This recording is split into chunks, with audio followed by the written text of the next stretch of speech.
Bismillahirrahmanirrahim. Au nom d'Allah, le clément, le miséricordieux. Toutes les louanges reviennent à Allah, le créateur des mondes. Que la paix et le salut soient sur tous les messagers et prophètes envoyés par le Seigneur des mondes à tous les peuples, notamment le dernier messager qui est le prophète Mohammed. Monsieur le Premier ministre, chef du gouvernement, je prends la parole aujourd'hui pour m'adresser à vous. Pour la première fois, par le biais de ce canal, pour vous transmettre un message. Je suis Benyamin Anjoua Obolo, fils de feu Obolo Joseph, natif de l'Ewaï. Je suis Gabonais de père et de mère, natif de Massoukou. Je viens aujourd'hui vous transmettre ce message à cause de la gravité de l'acte que vous avez posé et que vous voulez imposer au peuple gabonais. Je veux parler de la dépénalisation de l'homosexualité au Gabon. Monsieur le Premier ministre, si aujourd'hui je prends l'initiative de m'adresser à vous, c'est parce que la légalisation de l'homosexualité est dangereuse pour notre pays, le Gabon, et pour ses habitants. Car cette pratique diabolique et démoniaque suscite la colère du Seigneur des cieux et de la terre. Nous sommes bantous. Dans mon éducation altogovéenne, mes ancêtres nous ont laissé une éducation qui n'a pas donné de la place à l'homosexualité. Chez nous, lorsqu'on parle de l'homosexualité, nous disons « Mama Mancheri », c'est de la saleté, c'est de la souillure. « Maman Laurent », c'est une abomination, c'est une malédiction.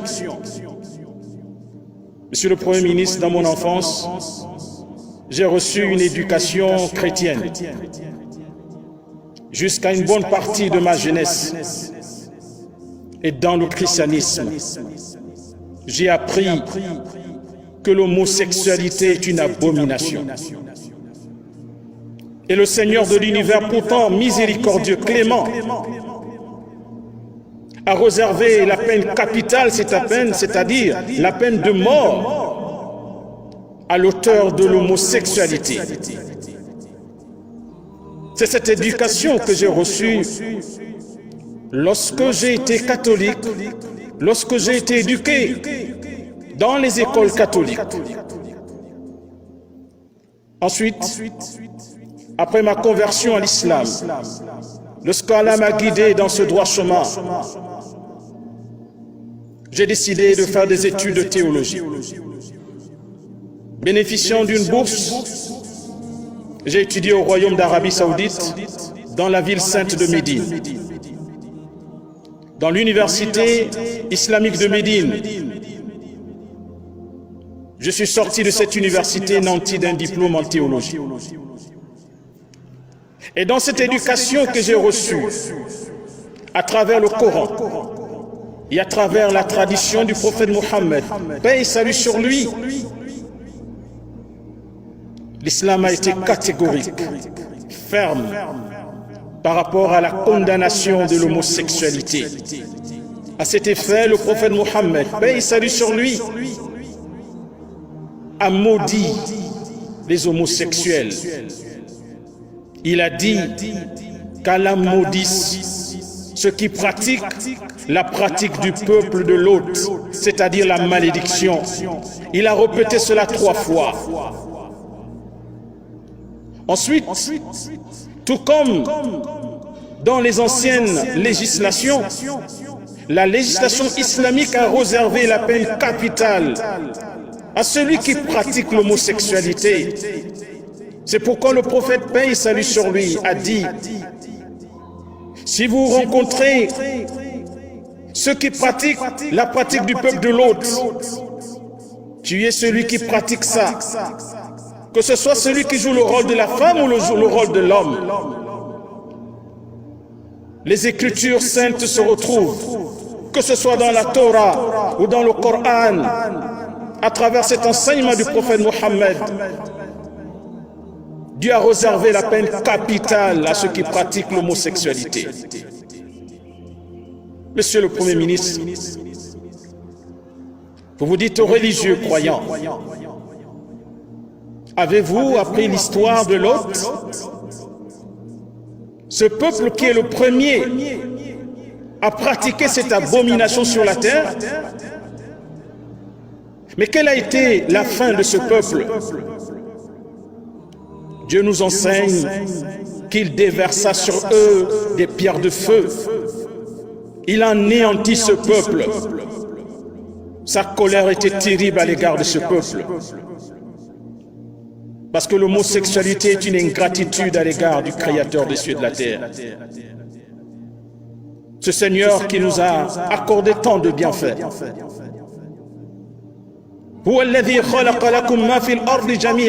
C'est lui qui a créé pour nous tout ce qui est sur la terre.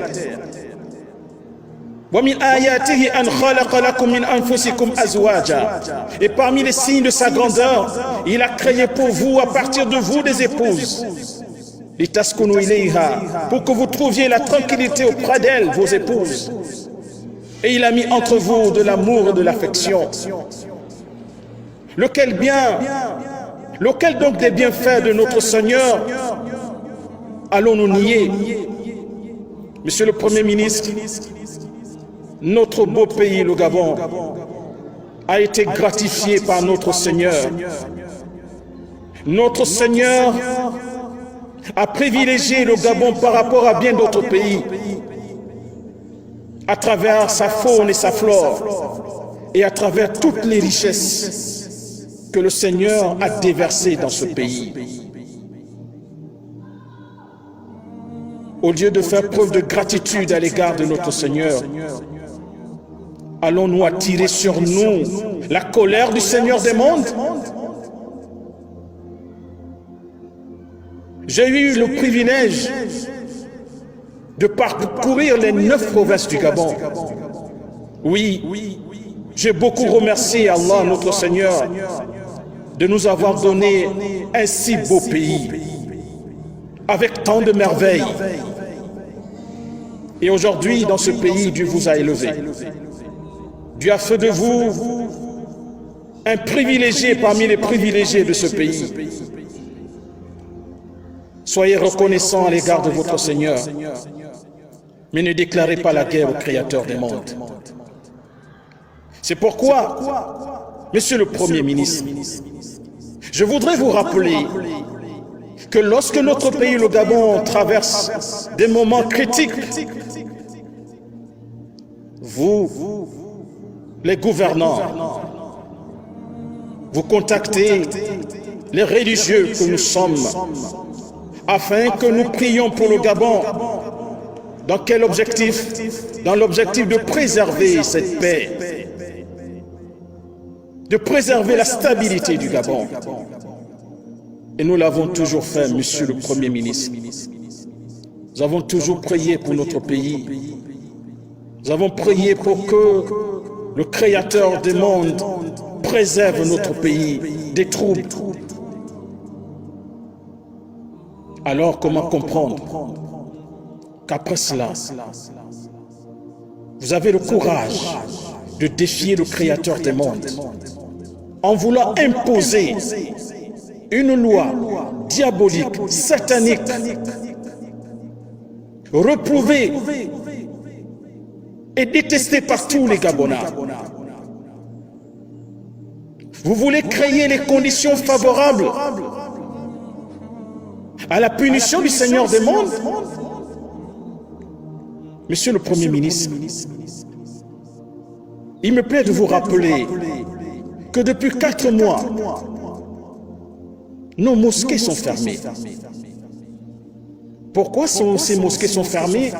Eh bien, c'est parce que nous respectons vos injonctions.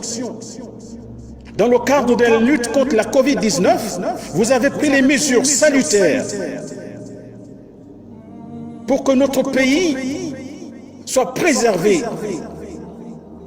Nous avons respecté vos injonctions.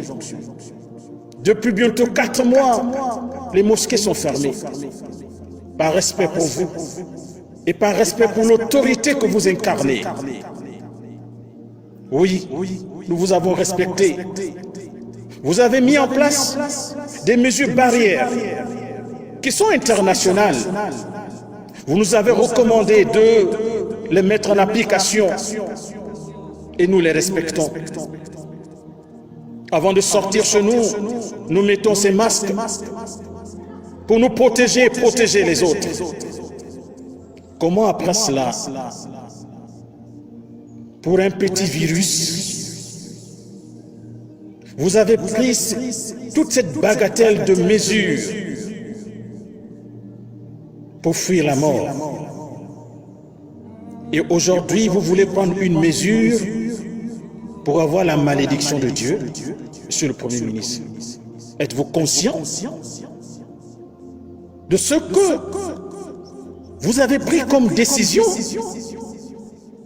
Mais ce que vous prenez aujourd'hui comme décision n'engage pas que vous, en tant que Premier ministre, ça nous engage également en tant que peuple gabonais. Car sachez-le, lorsque la rigueur du Seigneur descend, lorsque le châtiment descend, le châtiment de Dieu descend, il ne touche pas que les injustes. Dans le Coran, le Seigneur des mondes dit: Wattaqu fitnatan la tusibanna alladhina zalamu minkum khassa. Et craignez une calamité qui n'atteindra pas que les injustes parmi vous. C'est-à-dire, le Seigneur nous met en garde que lorsque les injustes posent des actes, des turpitudes, et que cela entraîne sa colère, son châtiment, quand son châtiment descend, c'est un châtiment qui est général, qui ne touche pas que les injustes. C'est pourquoi, Monsieur le Premier ministre, nous vous disons: ressaisissez-vous. Il n'est pas trop tard. Ressaisissez-vous et craignez votre Créateur, vers qui vous serez ramenés et devant qui vous rendrez compte de ce que vous êtes en train de faire aujourd'hui. Monsieur le Premier ministre, l'éducation musulmane islamique nous recommande de prier en faveur des autorités, de prier pour vous, afin que vous accomplissiez votre mission comme il se doit, pour le bonheur des populations. C'est ce que nous avons toujours fait. Nous avons toujours invoqué le Seigneur pour vous guider vos pas, pour vous soutenir dans la recherche de la paix sociale, la préservation de la paix sociale, et dans la recherche de tout ce qui peut apporter le bonheur au peuple gabonais. Cependant, si maintenant vous voulez imposer à notre peuple des lois diaboliques, vous voulez suivre les pas du diable, et vous voulez nous imposer la volonté du diable, il nous revient le droit, Monsieur le Premier ministre, de lever nos mains vers le Créateur des mondes, contre vous et contre vos actions. Nous ne l'avons pas encore fait. Mais ne nous poussez pas à en arriver là, Monsieur le Premier ministre. C'est pourquoi nous disons, Monsieur le Premier ministre, jamais à l'homosexualité au Gabon. Nous disons jamais. Il nous arrive souvent devant des difficultés auxquels nous sommes confrontés dans notre pays. Le désespoir parfois nous amène à dire, on va encore faire comment? Monsieur le Premier ministre, en ce qui concerne cette abomination, nous ne dirons pas on va encore faire comment. Non, Monsieur le Premier ministre, nous ne dirons pas cela. Nous ne l'accepterons jamais et nous n'allons jamais le tolérer. Nous n'allons jamais le tolérer, Monsieur le Premier ministre. Prenez vos responsabilités et revenez sur cette décision. Revenez sur cette loi avant qu'il ne soit trop tard. Je vous rappelle un passage du noble Coran dans lequel le Seigneur de l'univers s'adressant aux hommes, il dit: Ya ayyuhan nas, ô vous les hommes, ittaqu rabbakum, redoutez votre Seigneur, wakhshaw yawma, et prenez garde à un jour. La yajzi walidun an waladi, ce jour-là, c'est-à-dire le jour dernier, le jour du jugement dernier, le père ne pourra rien pour son enfant. Wala mawludun huwa jazin an walidihi shay'a, et l'enfant ne pourra rien, ne pourra pas soutenir son père. Inna wa'dallahi haqq, la promesse d'Allah, Dieu est véridique. Fala taghurrannakumul hayatud dunya, ne laissez pas la vie de ce bas monde vous tromper. Wala yaghurrannakum billahi al-gharur, et que le diable Satan ne vous trompe pas. Monsieur le Premier ministre, ne laissez pas ce bas monde, les privilèges de ce bas monde, les avantages de ce bas monde, les honneurs de ce bas monde vous tromper. Et ne laissez pas Satan vous tromper. Ne laissez pas le diable vous tromper, Monsieur le Premier ministre.